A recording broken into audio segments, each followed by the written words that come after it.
Halo Sobat Pentagon, kembali lagi di podcast Satu Kiblat Banyak Suara. Obrolan santai tapi kritis soal kebijakan publik dari perspektif dunia Islam. Bareng saya Nabil dan keempat rekan saya akan membahas lebih dalam apa itu OIC. Teman-teman, aku Nara siap menjadi pengamat kritis soal gimana OIC ini sebenarnya menjadi potensi besar atau cuma simbol. Teman dari Leki dan dari luar itu OIC itu sebenarnya keren loh, 57 negara, satu visi umat Islam. Tapi kalau kita bicara tentang praktiknya, mungkin bisa aja nggak seindah itu sih. Nama saya Asep, tapi ya kita harus adil juga. OIC memang bukan lembaga superpower, tapi perannya tetap strategis banget dalam diplomasi multilateral. Dan halo teman-teman, nama aku Nafisa dan hari ini kita berempat akan mengupas bagaimana sih peran OIC ini di dalam kebijakan publik global dari mulai isu Palestina hingga vaksin halal. Let's go!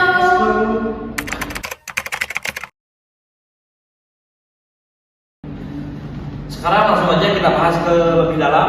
Apa aja sih tantangan internal OIC itu? Pertama jelas, fragmentasi politik, negara anggota punya kepentingan masing-masing, ada yang pro barat, ada juga yang konservatif.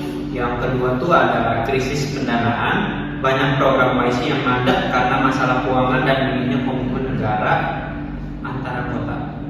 Juga minimnya policy research dan data kebijakan publik tanpa data yang cuma opini.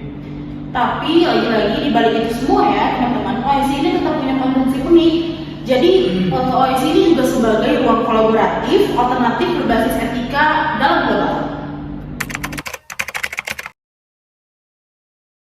Wah, keren juga ya pendapat dari teman-teman saya. Kalau sekarang mending lanjut aja ke studi kasusnya, yaitu kalau ngomongin Palestina, OIC selalu jadi garda terdepan. Tapi gimana sih efektivitasnya sejauh ini menurut kalian semua? Nah, OIC ini punya committal outputs, sering bikin pertemuan darurat, tapi tetap saja Israel makin agresif, Palestina makin menderita.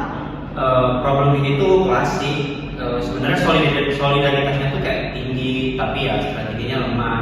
Banyak negara OIC punya kepentingan publik masing-masing yang saling bertabrakan. Gitu.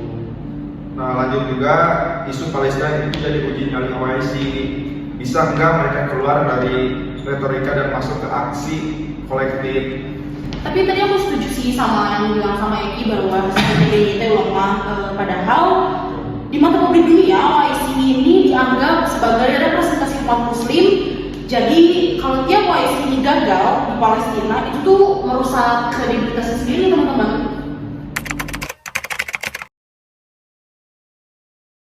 Oh, jadi gitu ya menurut kalian. Berarti OIC itu masih kurang ya dalam mengimplementasi strateginya. Tapi aku juga masih bingung sih dan masih penasaran gitu tentang vaksin halal di COVID tahun kemarin.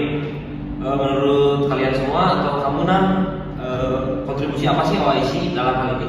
Saya bilang menurut aku, ada upaya dari Islamic Action Group dan diskusi soal vaksin halal, tapi lagi-lagi realisasi di lapangan sangat terbatas. Betul, realisasi di lapangan itu benar-benar terbatas dan ya dia tuh punya kayak kendala utama, yaitu kayak kurang koordinasi dan minim infrastruktur juga riset antar negara OIC. Terus juga kalau masalah OIC bisa bikin konsorsium vaksin halal lintas negara, itu akan jadi game changers.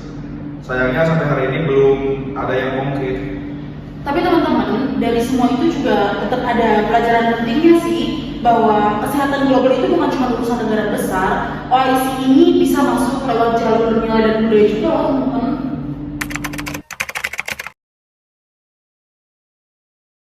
Terakhir dari saya untuk kalian semua, apa sih langkah strategis yang akan dilakukan OIC ke depannya? Aku perkuat lembaga think tank dan penelitian kebijakan supaya semua resolusi bukan cuma wacana.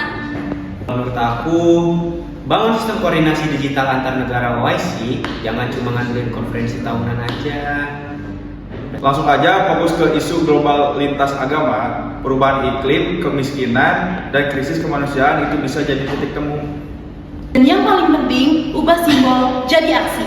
Dunia itu menanti OIC yang lebih progresif dan juga inklusif.